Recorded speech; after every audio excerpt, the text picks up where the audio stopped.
आज की हमारी कहानी का नाम है जिम्मेदारी। एक बार की बात है, एक गांव में एक परिवार रहता था। दो पति पत्नी और उनका एक बेटा था। श्यामलाल जी लोगों की मदद करते थे। जब किसी को कोई तकलीफ होती तो वो उन्हें जड़ी बूटी दिया करते थे। उनकी जड़ी बूटी से काफ़ी लोगों को बहुत फ़ायदा भी होता था, इसीलिए वह सभी का इलाज भी करते थे। उनके बेटे का नाम सतीश था, लेकिन वह बिल्कुल भी जिम्मेदार नहीं था। वह कोई भी काम सही तरीके से नहीं करता था। उसके पिताजी ने उसे बहुत समझाया था कि तुम्हें ऐसा नहीं करना चाहिए, लेकिन यह सब उसकी माँ कलावती की छूट देने की वजह से हो रहा था। सतीश उनका इकलौता बेटा था, जिसका वह बहुत ध्यान रखते थे। उसकी हर बात को मानते थे, जिससे वो अपने सतीश की सभी ख्वाहिशों को पूरी कर सके। मगर यही उसके बिगड़ने का कारण था। एक दिन सतीश के पिताजी के पास एक आदमी आता है। उसे कुछ समस्या हो रही थी।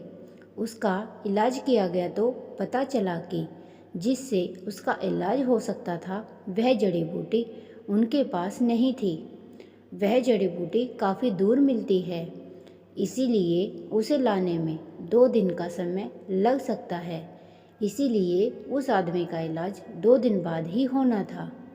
उस जड़ी बूटी को लाने के लिए सतीश और उसके पिताजी दोनों ही साथ में जाते हैं। जब उन्हें वह जड़ी बूटी मिल जाती है तो उस जड़ी बूटी को लेकर वो वापस आ रहे होते हैं। वह जड़ी बूटी सतीश के पास होती है, लेकिन रास्ते में एक चोर आ जाता है। वह उस बॉक्स में रखी हुई जड़ी बूटी को पैसे समझकर चोरी कर लेता है। सतीश उस चोर के पीछे जाता है, मगर वो चोर भाग जाता है। सतीश को अपने पिताजी से डर लगता है, इसीलिए वह चोर के बारे में नहीं बताता है और वह दोनों घर पर आ जाते हैं।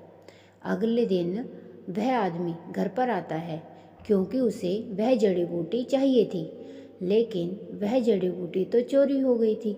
सतीश को पिताजी की डांट का डर होता है, इसीलिए वह जड़ी बूटी की जगह पर पेड़ की जड़ों को छुपा देता है, जो कि जड़ी बूटी जैसी नजर आ रही थी। वह आदमी जड़ी बूटी लेकर चला जाता है। इस तरह सतीश बच जाता है और सतीश उसके बाद वह बात अपनी माँ से कहता है कि उससे जड़ी बूटी चोर ले गया था। सतीश की माँ कहती है कि कोई बात नहीं, अब इस बारे में कोई भी बात नहीं करेगा। तभी सतीश के पिताजी आते हैं और कहते हैं कि सतीश बेटा, तुम्हें अपनी जिम्मेदारी से काम करना होगा, क्योंकि मुझे 2 दिन के लिए बाहर जाना होगा। मेरे जाने के बाद कोई भी गलत काम नहीं करोगे, इस बात का ध्यान रखना होगा तुम्हें। जबकि वह अपनी पत्नी कलावती को भी अच्छे से जानते थे। उन्हीं की वजह से सतीश बहुत बिगड़ चुका था, इसीलिए उन्हें भी बताया गया कि तुम्हें भी इसका ध्यान रखना हो। इस तरह उन दोनों को बताकर वह चले गए थे। 3 दिन बाद उस आदमी की पत्नी आती है, जो जड़ी बूटी लेकर गया था, और कहती है कि मेरे पति की तबीयत बहुत खराब हो गई है। जो आपने जड़ी बूटी दी थी उसके कारण काफ़ी दिक्कत हो रही है। तभी उसकी पत्नी ने दिखाया कि यह वह जड़ी बूटी है जिसकी वजह से उनकी तबीयत खराब हुई है। उसे देखने पर जब पता चला कि यह जड़ी बूटी नहीं है, बल्कि किसी पेड़ की जड़ है, जिससे उनकी तबीयत बहुत ज़्यादा खराब हो गई है। अब सतीश के पिताजी को बहुत गुस्सा आता है और उसे बुलाते हैं। जब पूछा जाता है कि वह जड़ी बूटी कहाँ गई, तो सतीश कहता है कि वह चोरी हो गई थी।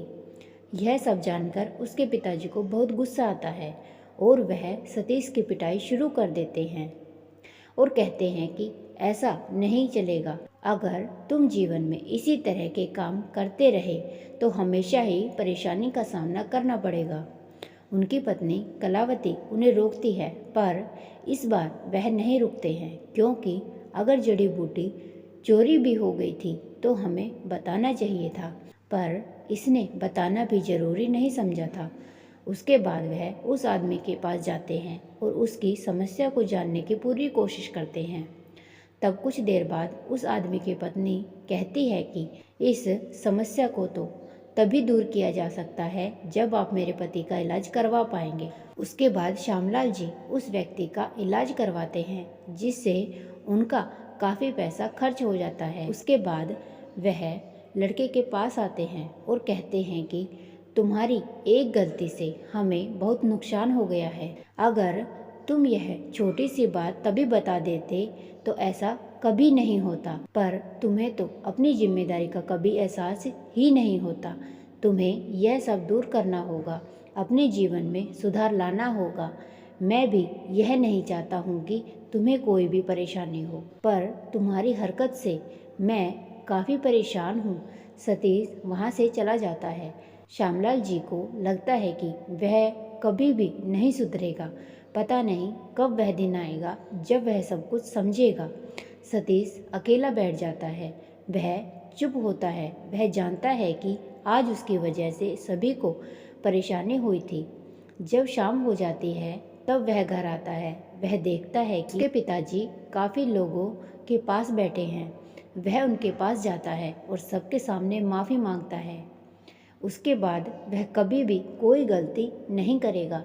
उसके पिताजी उसे बहुत प्यार करते हैं, मगर उसकी हरकत से परेशान हो जाते हैं।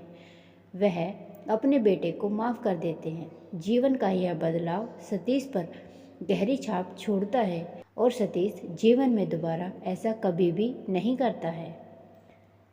अगर सभी लोग अपनी जिम्मेदारी से काम करते हैं तो मुसीबत बहुत कम हो जाती है। आपको हमारी कहानी अच्छी लगे तो प्लीज़ वीडियो को लाइक करें, शेयर करें और चैनल को सब्सक्राइब करें।